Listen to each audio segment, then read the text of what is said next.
Hello friend, कैसे हैं आप सब। माई सेल्फ देव प्रकाश मंडल। हम क्लास 12 के बायोलॉजी से जो चैप्टर 2 है उसका अध्ययन करने वाले हैं। पुष्पी पादप में लैंगिक जनन, जिसका पार्ट 4 बनने वाली है। ठीक है, तो देखिए यहाँ पे क्या है ना कि हम इसके पहले जो भी बताए थे आपको, ये बताए थे कि मेल गैमेट्स कैसे तैयार होते हैं पॉलन सेक में। उसके बाद फिर हम ये बताए थे कि ओवरी में जो है फीमेल गैमेट्स कैसे तैयार होते हैं, वो भी बता दिए थे।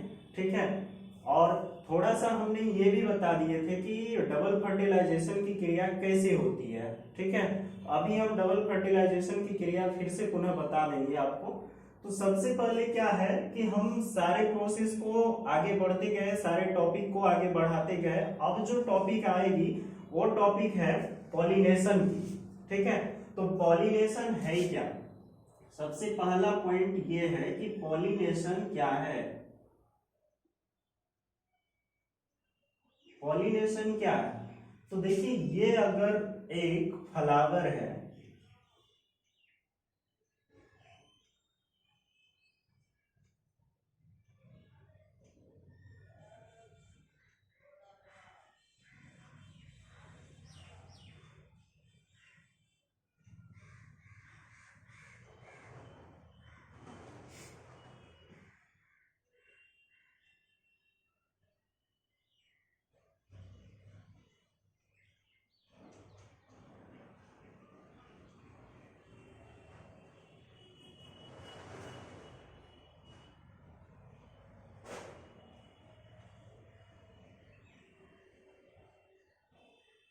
ठीक है, तो ये वाले जो है ये आपका क्या है, कोरोला,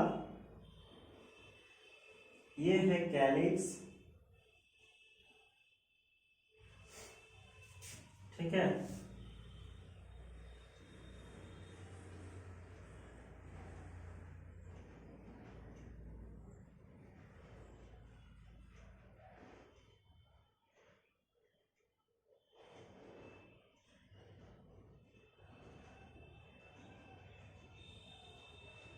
ये है एस्टिग्मा और ये है पोलन सेक, एंथर। ठीक है, अब यहाँ पे सही मायने पे ध्यान से देखिए, ये है ओवरी, ये है ओव्यूल।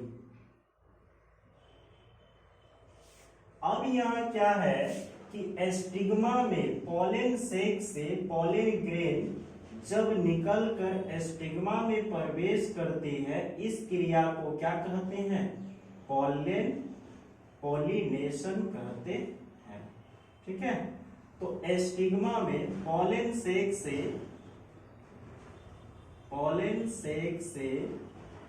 पोलन ग्रेन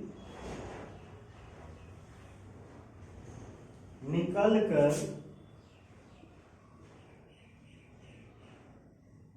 एस्टिग्मा में प्रवेश करते हैं, उसे पॉलिनेशन कहते हैं। ठीक है, तो पोलन सेक से पोलन ग्रेन निकलकर एस्टिग्मा में प्रवेश करता है, इस क्रिया को क्या कहते हैं, पॉलिनेशन कहते हैं। पॉलिनेशन के टाइप कितने हैं, तो देखिए पॉलिनेशन के 2 टाइप हैं। पॉलिनेशन के कितने टाइप हैं, तो 2 टाइप हैं। क्या क्या है, ध्यान से देखिएगा। एक आ जाता है सेल्फ पॉलिनेशन,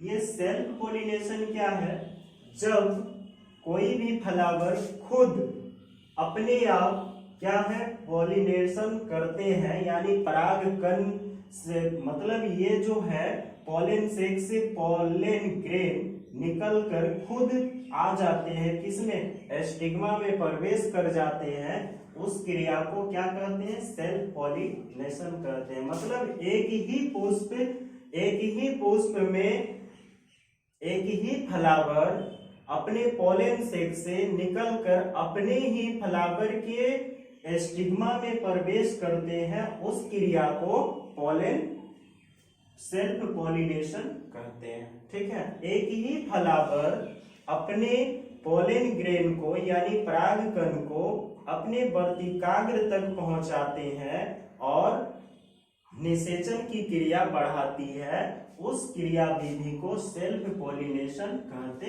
हैं। ठीक है, और दूसरा आता है क्रॉस पॉलिनेशन।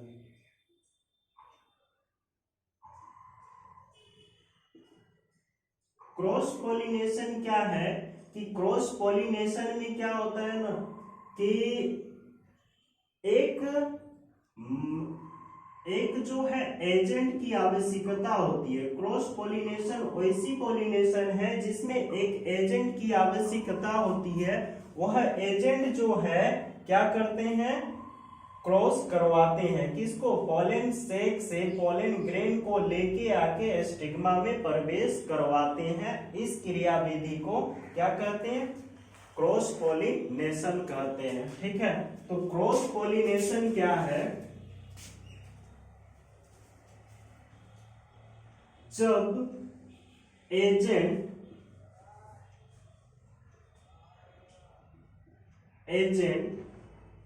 पोलन सेक से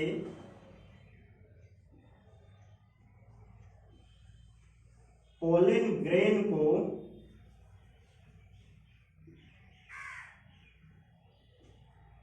स्टिग्मा में प्रवेश करवाते हैं,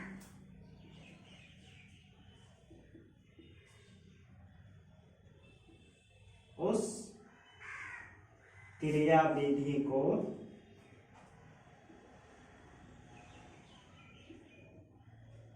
क्रॉस पॉलिनेशन कहते हैं।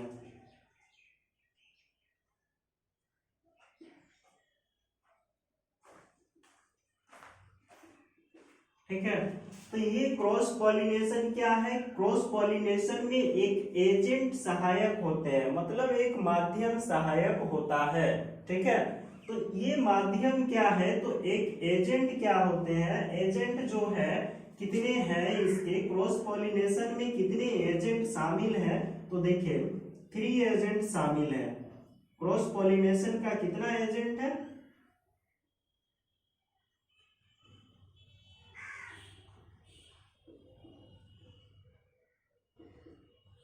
3 एजेंट क्या क्या है ये देख लीजिए। नंबर 1 है एयर।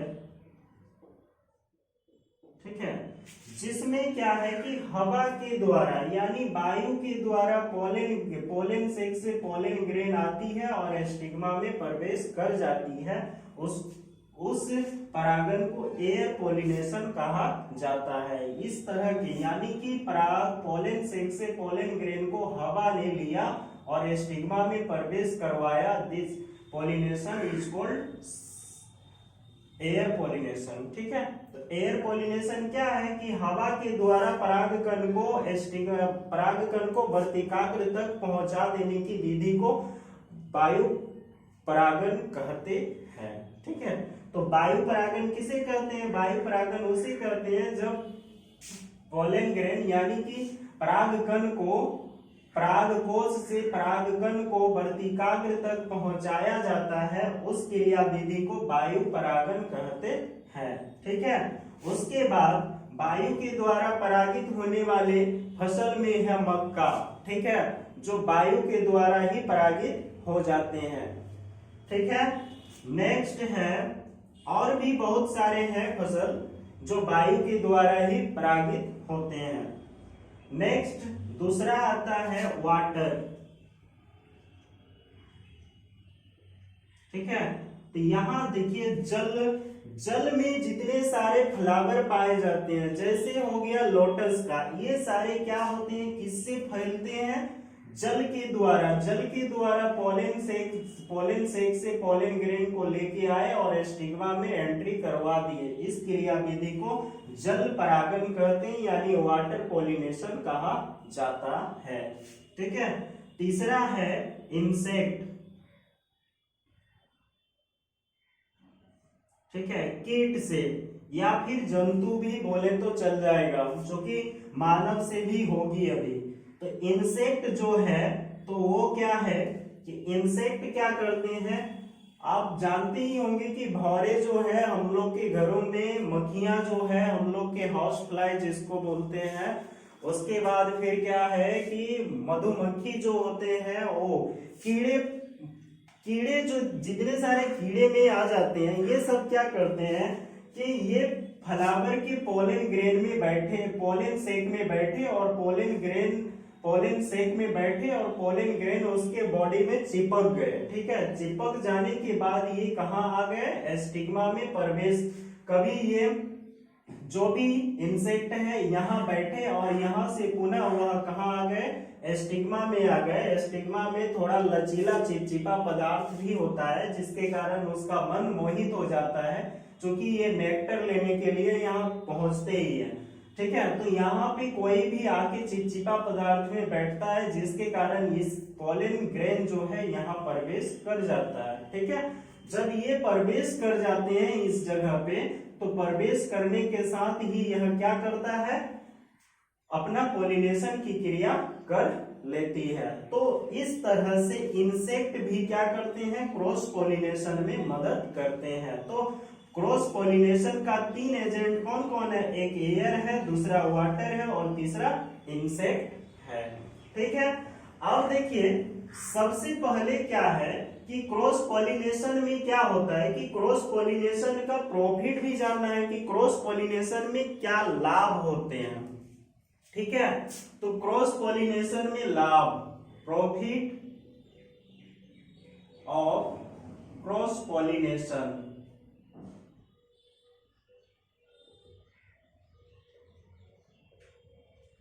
नंबर 1, क्रॉस पॉलिनेशन में जितने सारे फल बनेंगे फ्लावर से,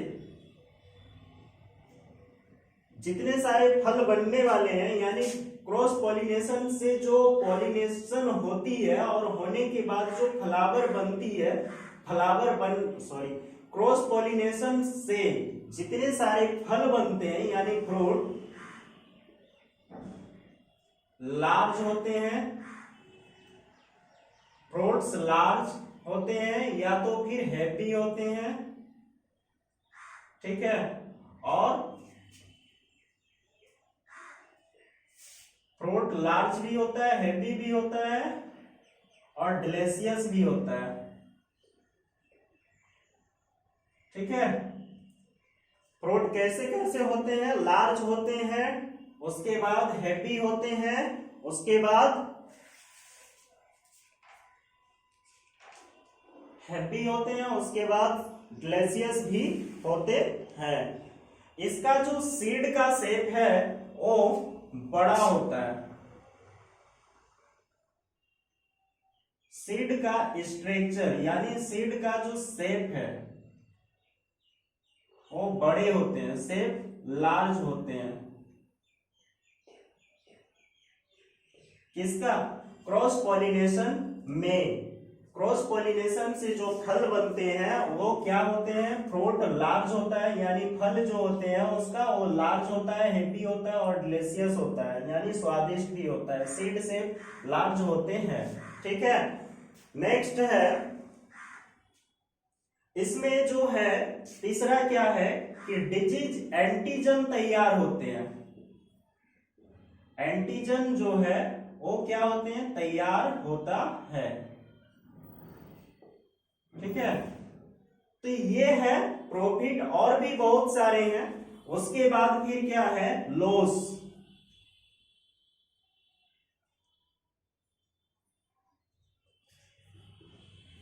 ये क्रॉस पॉलिनेशन से एक और बेनिफिट क्या लिखा दें कि इससे जो भी संतान बनेंगे यानी ऑफ स्प्रिंग तैयार होगी, वो क्या होंगे कि इससे बने फल, क्रॉस पॉलिनेशन से बने फल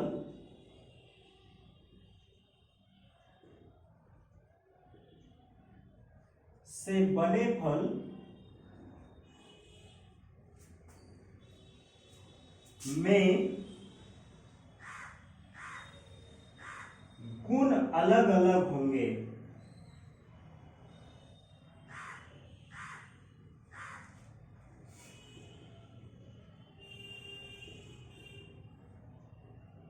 ठीक है।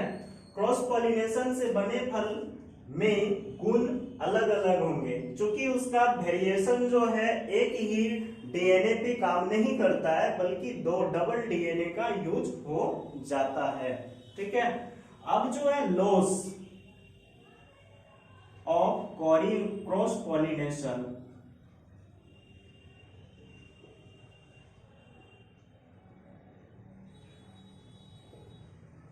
लॉस क्या है क्रॉस पॉलिनेशन में, ध्यान से देखिएगा। ये जो है सिर्फ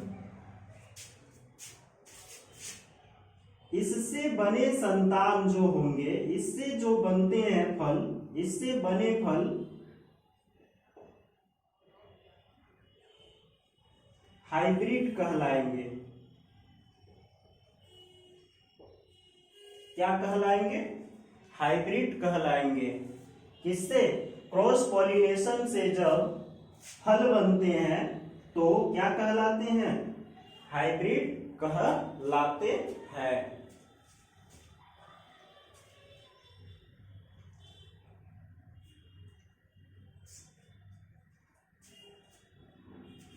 और नेक्स्ट है क्रॉस पॉलिनेशन की क्रिया जो होती है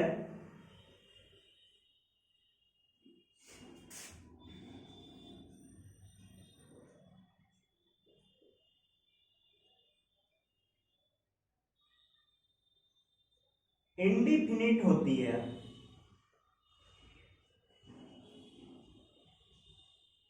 ठीक है।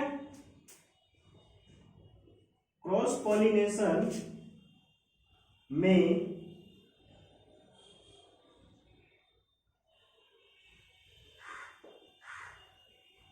फ्लावर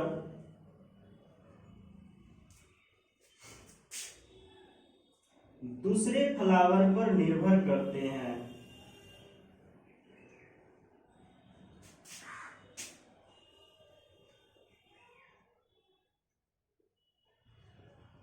ठीक है।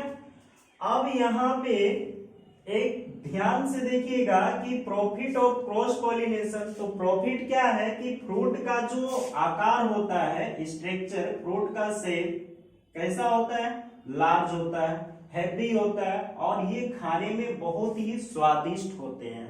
क्रॉस पॉलिनेशन वाले जितने सारे फल होते हैं वो बहुत ही स्वादिष्ट होते हैं। नेक्स्ट इसका क्या है? इसका जो सीड का स्ट्रक्चर है यानी शेप है वो लार्ज होते हैं। किसका? क्रॉस पॉलिनेशन से जो भी सीड तैयार होते हैं वो लार्ज होते हैं। उसके बाद इसमें रोग का एंटीजन तैयार किया जाता है। ठीक है। उसके बाद क्या है? प्रतिरोध क्षमता तैयार किए जाते हैं। फिर है क्रॉस पॉलिनेशन से बने फल में गुण अलग अलग पाए जाते हैं, क्योंकि एक फ्लावर से नहीं आता है ना। सेल्फ पॉलिनेशन में एक ही फ्लावर में सारी क्रिया हो जाते हैं, लेकिन क्रॉस पॉलिनेशन में दो फ्लावर से एक फल बन के तैयार होती है। ठीक है। ऐसी ये है लाभ का और ये है हानि का। तो हानि में क्या है? इससे बने फल हाइब्रिड कहलाते हैं, यानी बने बीज क्या कहलाएंगे? संतान जो बनेंगे वो हाइब्रिड कहलाएंगे। क्रॉस पॉलिनेशन की क्रिया चलती रहती है, इंडेफिनिट है, अनिश्चित, कभी भी हो सकता है। क्रॉस पॉलिनेशन में फ्लावर दूसरे फ्लावर पे क्या करता है? डिपेंड रहता है। ठीक है। तो ये रहा आपका पॉलिनेशन की क्रिया। ठीक है। अब जो है ये क्रॉस पॉलिनेशन। एक और पॉलिनेशन है, तीसरा पॉलिनेशन क्या है? Artificial pollination.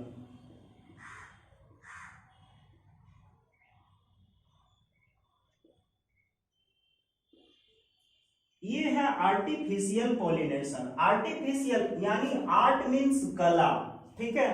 तो कला के आधार से हम पॉलिनेशन करते हैं। कोई भी पुष्प में कला के आधार, जहां कला लग गया वहां मनुष्य के द्वारा किया जाता है। कोई भी काम मनुष्य के द्वारा, यानी आर्टिफिशियल फॉर मनुष्य। आर्टिफिशियल मतलब होता है कृत्रिम। तो कृत्रिम कार्य जो भी करता है वो कौन करता है? मैन मेड थिंग्स होंगे।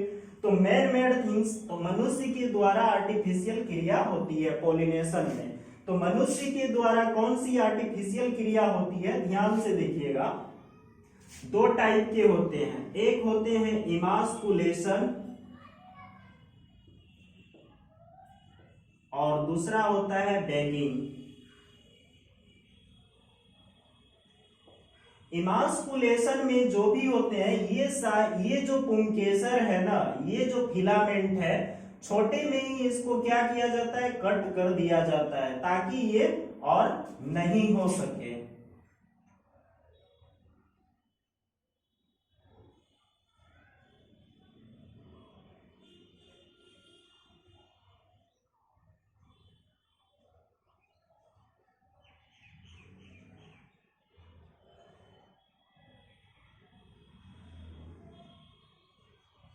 इमास्कुलेशन की क्रिया में ये पुंकेसर को क्या करते हैं,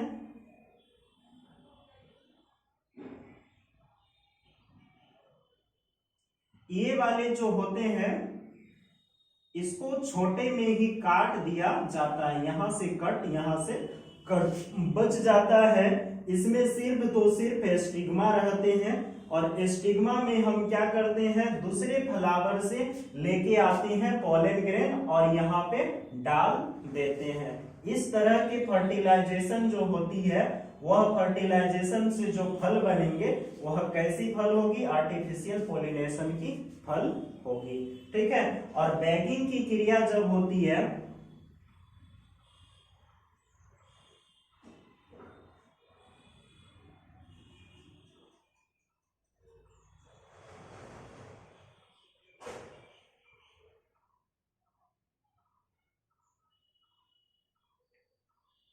तो बैगिंग की क्रिया में हम इसको यानी स्टिग्मा को क्या करते हैं, ढक देते हैं, थैली से हो या फिर कोई पॉलीथीन से हो, इसको क्या करते हैं, कवर कर देते हैं ताकि इसका खुद का अपना जो पॉलन ग्रेन है इस पे ना आ सके। और हम पुनः फिर दूसरे फ्लावर से इसका पॉलन ग्रेन उठाते हैं और यहाँ पे लाके रख देते हैं। इस तरह के पॉलिनेशन की क्रिया को क्या कहते हैं, बैगिंग की पॉलिनेशन क्रिया। ठीक है।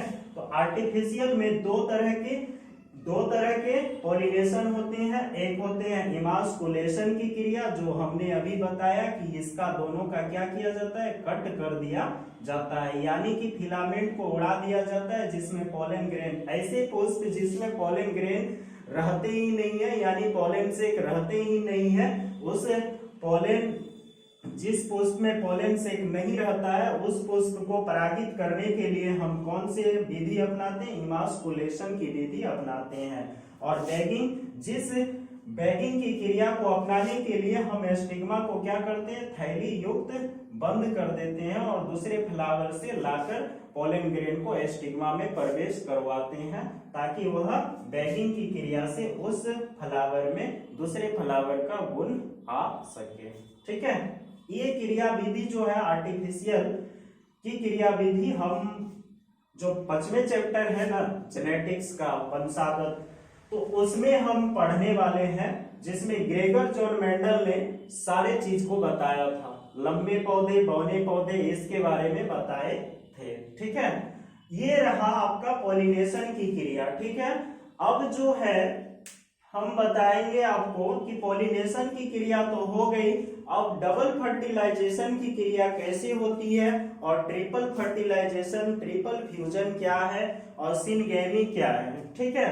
तो देखिए अभी हम पॉलिनेशन की क्रिया को आप लोग को बता दिए, पॉलिनेशन की क्रिया बताया, उसके बाद फिर क्या है, पॉलिनेशन कितने टाइप के हैं ये बता दिए। पॉलिनेशन में ये सेल्फ पॉलिनेशन का डिफिनेशन भी हमने बता दिया, क्रॉस पॉलिनेशन का डिफिनेशन भी बता दिया, क्रॉस पॉलिनेशन में कितने एजेंट हैं वो भी बता दिए।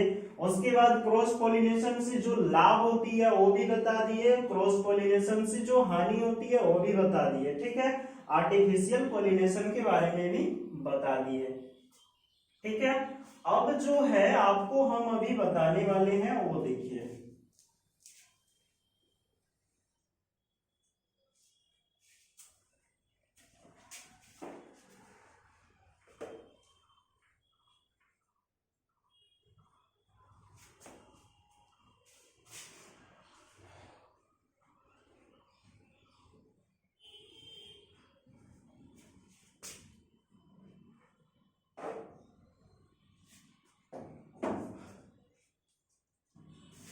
अब अभी हम बताने वाले हैं डबल फर्टिलाइजेशन की क्रिया। ठीक है, तो ये डबल फर्टिलाइजेशन की क्रिया कैसे होती है यहां ध्यान से देखिएगा।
चूंकि हम फर्टिलाइजेशन की क्रिया बताने वाले हैं, इसलिए यहाँ पे क्या करना है, एक ही ओव्यूल को लेंगे। ठीक है,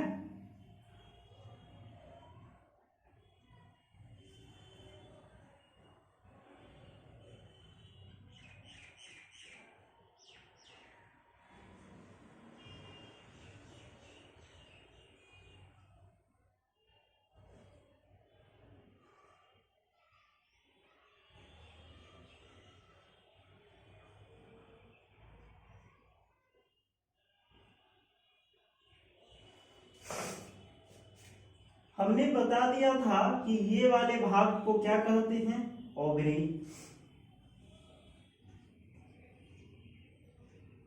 ठीक है, और ये वाले भाग जिसमें क्या है, ये वाले भाग को हम क्या कहते हैं, ओव्यूल।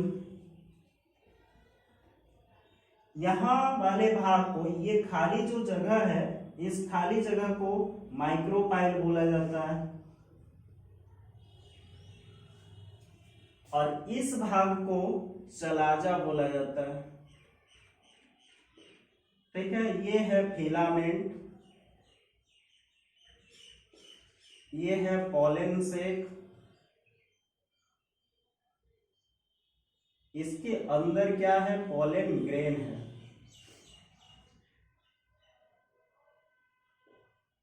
ये है स्टिग्मा। ठीक है, ये है स्टाइल। ठीक है, अब यहाँ पे एक एडल्ट, जो एडल्ट ओव्यूल होते हैं वो कैसे होते हैं, ये भी बताए थे कि माइक्रोपाइल की ओर 3 सेल पाए जाते हैं और चलाजा की ओर 3 सेल पाए जाते हैं। उसके बीचों बीच एक पोलर न्यूक्लियई 2 सेल के बने होते हैं। ठीक है, ये वाले हैं न्यूक्लियस,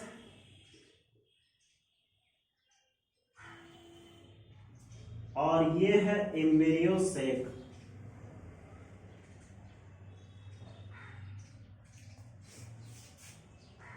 ये क्या है, एक एडल्ट ओव्यूल तैयार है।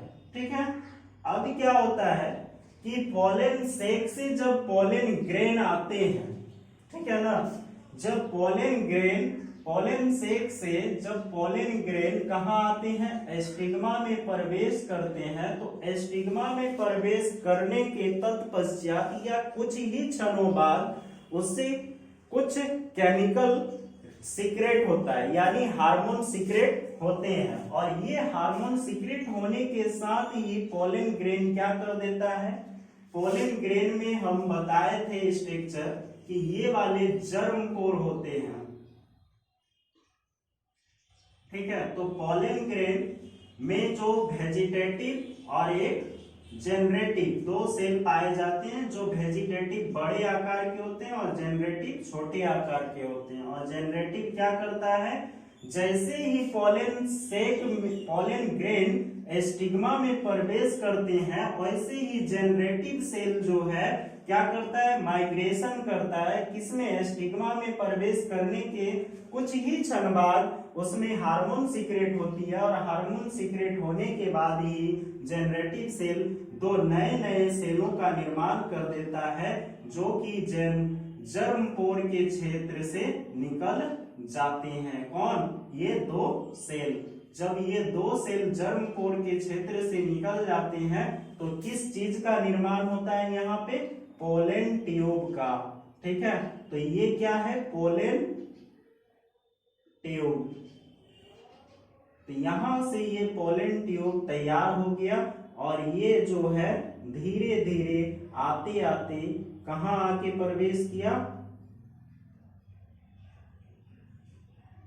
दोनों सेल, ये दोनों सेल कहां आके प्रवेश किया, पोलन ट्यूब के माध्यम से। ये जैसे ही मिले, पोलन ट्यूब का निर्माण किया और वह एम्ब्रियो सेक में प्रवेश कर गया। कहां का, ओव्यूल में जो एम्ब्रियो सेक है वहां पे प्रवेश कर गया। ठीक है, जब ये प्रवेश किए तो एक जो है, एक फर्टिलाइजेशन की क्रिया किसके साथ हुई, पोलर न्यूक्लियाई के साथ हुई। ठीक है, तो पोलर न्यूक्लियाई के साथ हो गई।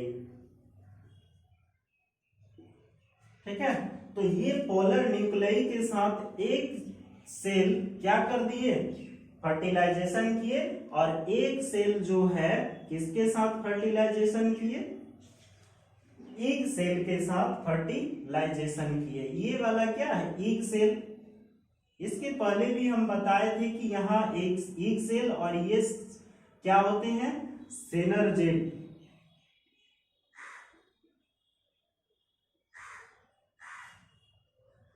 सिनर्जेड होते हैं, जो हेल्पर सेल है।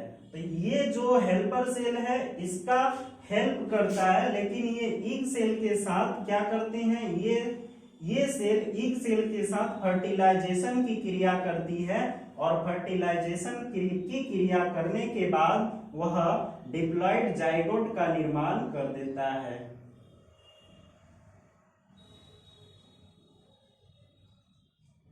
जाइगोट बनाते हैं जो 2n टाइप के होते हैं। डिप्लॉइड जब बन जाता है तो वह 2n हो जाता है, और यहाँ देखिए 1 2 3, तो 3 बन गए, तो ये क्या हो जाते हैं, 3n टाइप के होते हैं। तो 3n से क्या बनाते हैं, ये प्राइमरी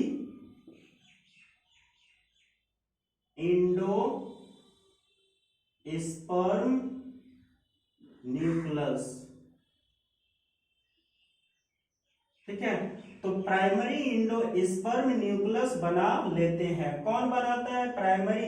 जब ये दोनों एक सेल पोलर न्यूक्लियाई के साथ फर्टिलाइजेशन यानी फ्यूज करते हैं, तब पोलर इंडो स्पर्म न्यूक्लियस बन जाता है, और एक सेल ईग सेल के साथ फर्टिलाइजेशन करते हैं तो डिप्लॉइड जाइगोट बन जाता है, जो 2n टाइप के होते हैं, और ये 3n टाइप के होते हैं। 3n टाइप मतलब ये ट्रिपल फ्यूजन कहाँ हो गया, पोलर न्यूक्लियाई में ट्रिपल फ्यूजन हो गया।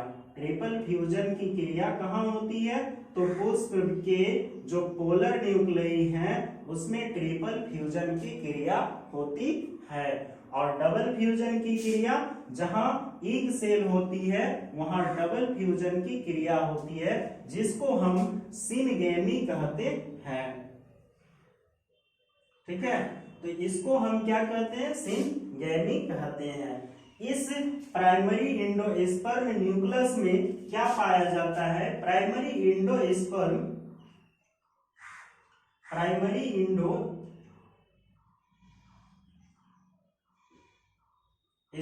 न्यूक्लियस में,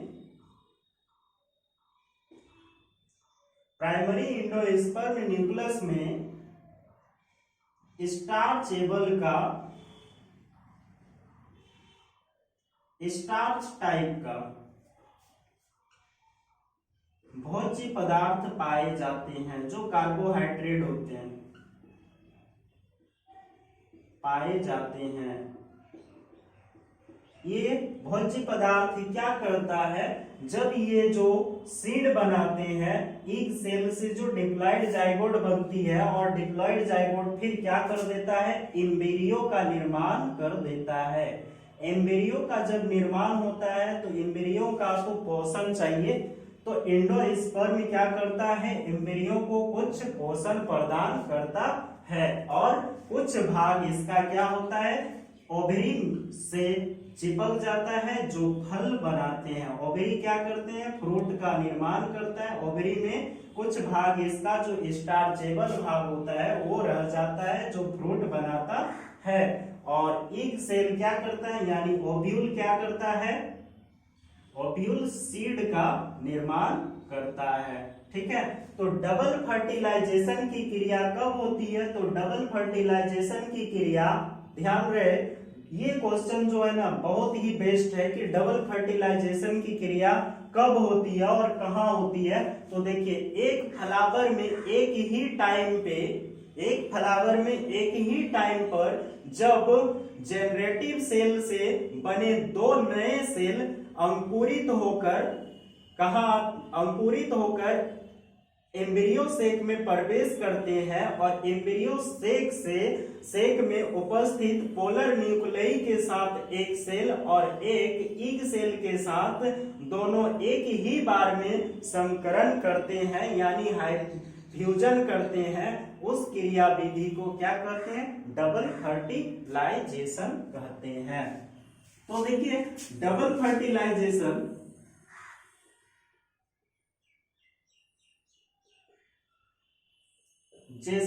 क्या है, तो डबल फर्टिलाइजेशन एक फ्लावर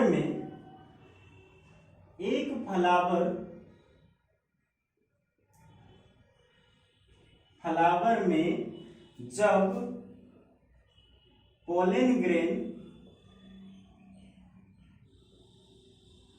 स्टिग्मा में प्रवेश करते हैं और वहां जेनरेटिव सेल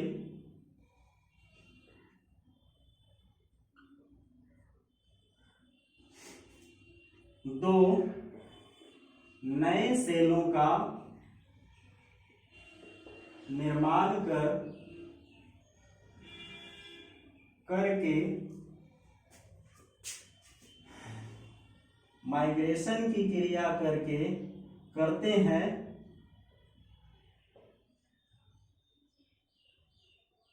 और माइग्रेशन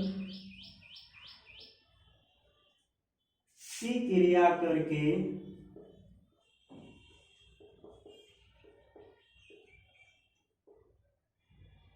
पोलन ट्यूब के सहारे, पोलन ट्यूब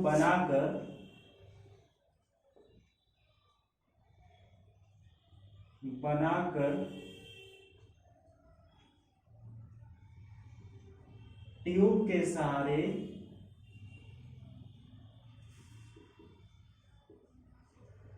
वह एम्ब्रियो सेक में प्रवेश करते हैं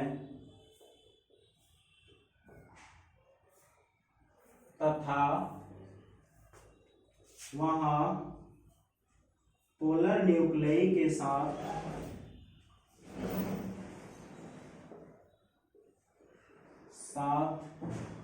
एक सेल और ईग सेल के साथ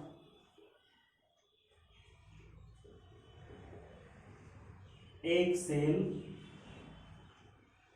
फ्यूज करते हैं।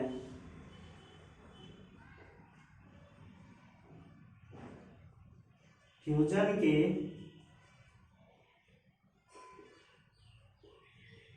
इस विधि एक सेल के साथ, पोलर न्यूक्लियई के साथ एक सेल और एक सेल के साथ एक सेल एक ही समय पर एक सेल एक ही समय पर यूज करते हैं। इस विधि को डबल फर्टिलाइजेशन कहते हैं।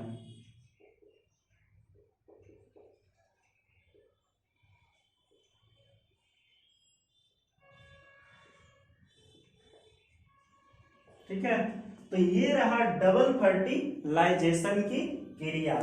कैसे होती है डबल फर्टिलाइजेशन, ये आप समझ गए होंगे। उसके बाद जो टॉपिक है, एक आता है पार्थियोकार्पी।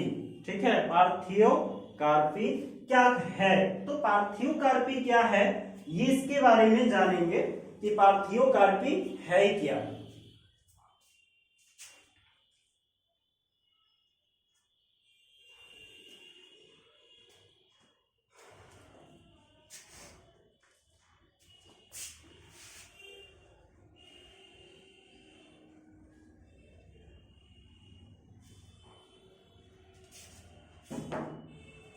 पार्थियोकार्पी है क्या?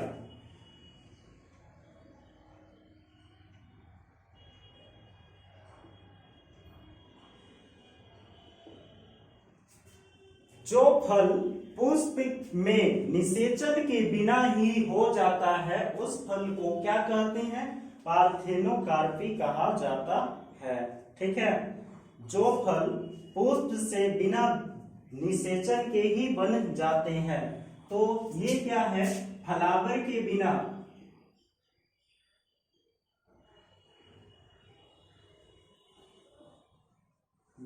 निषेचन के यानी बिना फर्टिलाइजेशन के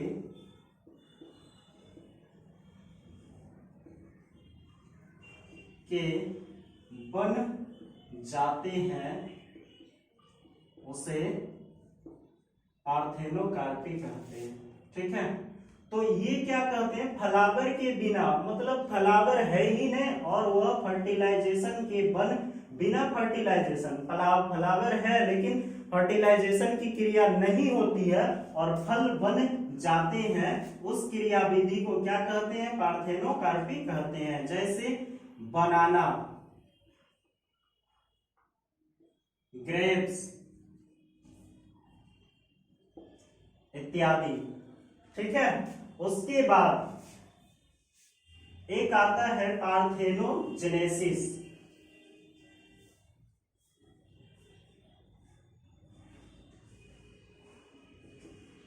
अब यहां से समझ जाइए, इसमें सिर्फ जेनेसिस डाला है, इसमें सिर्फ पार्थेनो है, ये है। ठीक है, तो फलावर के बिना फर्टिलाइजेशन के बन जाते हैं और इसमें क्या है कि मेल गैमेट्स और फीमेल गैमेट्स के संयोजन से एक नए संतानों की उत्पत्ति होती है। सेम वैसा ही प्रोसेस है, मेल गैमेट्स या फीमेल गैमेट्स अपने ही खुद बिना फर्टिलाइजेशन किए ही एक नए संतानों की उत्पत्ति कर देते हैं। चाहे फीमेल गैमेट्स क्या करते हैं? बिना फर्टिलाइजेशन के ही एक संतानों की उत्पत्ति कर देती है, उस क्रिया विधि को पार्थेनोजेनेसिस कहा जाता है। ठीक है, पार्थेनोजेनेसिस किसे कहा जाता है? तो फीमेल गैमेट्स बिना फर्टिलाइजेशन के ही एक नए संतानों की उत्पत्ति कर देते हैं, यानी नए फलों की उत्पत्ति कर देती है, उसको क्या कहते हैं? पार्थेनोजेनेसिस कहते हैं। ठीक है, अब जो है नेक्स्ट क्वेश्चन, नेक्स्ट एक पॉइंट है पार्थेनोजेनेसिस का, और ट्रू फ्रूट और फॉल्स फ्रूट। तो देखिए, ट्रू फ्रूट जो होता है, हमने बताया कि ओवरी से जो फर्टिलाइजेशन के बाद जो फल बनते हैं उसको ट्रू फ्रूट कहते हैं, और जो फ्रूट कैलिक्स कोरोला और जो है थैलेमस के सहारे जो फल बनते हैं उसको क्या कहा जाता है? फॉल्स फ्रूट कहा जाता है। फॉल्स फ्रूट में एप्पल एक अच्छी उदाहरण है। ठीक है, फॉल्स फ्रूट में सबसे बेस्ट उदाहरण यानी एग्जाम्पल क्या है? एप्पल का है, कि एप्पल क्या है कि वो कैलिक्स से तैयार होते हैं, कोरोला से तैयार होते हैं। ठीक है, कैलिक्स, कोरोला और थैलेमस जिसमें सहायक होते हैं उसको क्या कहा जाता है? फॉल्स फ्रूट कहा जाता है। ठीक है, तो आज आपका जो है सेकंड चैप्टर पुष्पी पादप में लैंगिक जनन की क्रिया जितनी सारी थी वो खत्म हो चुकी है। ठीक है, हम अब कुछ क्वेश्चन देते हैं आप लोग को, हमारे कमेंट बॉक्स में शेयर कर दीजिएगा। सबसे पहला क्वेश्चन है कि पीईएन पीईएन कब तैयार होता है, यानी प्राइमरी इंडोस्पर्म न्यूक्लियस कहाँ तैयार होते हैं और पीईएन में किस प्रकार के फ्यूजन होते हैं। ठीक है, ईग सेल कहाँ पाए जाते हैं। ठीक है, और पोलर न्यूक्लियाई कहाँ पाए जाते हैं। नेक्स्ट क्वेश्चन है डबल फर्टिलाइजेशन की क्रिया कैसे होती है और कब होती है, कहाँ होती है। डबल फर्टिलाइजेशन की क्रिया किसे कहते हैं। ठीक है, फ्लावर में कितने मुख्य पार्ट्स होते हैं, तो फ्लावर में मुख्य पार्ट्स 4 होते हैं। पहला देखिए, ये है एंड्रोसियम, एक है गाइनियोसियम, कैलिक्स हो गया और कोरोला हो गया। बस 4 ही है जिसमें पार्ट बाय पार्ट बताया जाता है। ठीक है, तो फ्लावर में चार ही पार्ट्स होते हैं। तो ये क्वेश्चन है फ्लावर में कितने पार्ट्स होते हैं। आप लोग इतना ही हमारे कमेंट बॉक्स में आंसर लिख के शेयर कर दीजिएगा। ठीक है, थैंक यू फॉर वॉचिंग।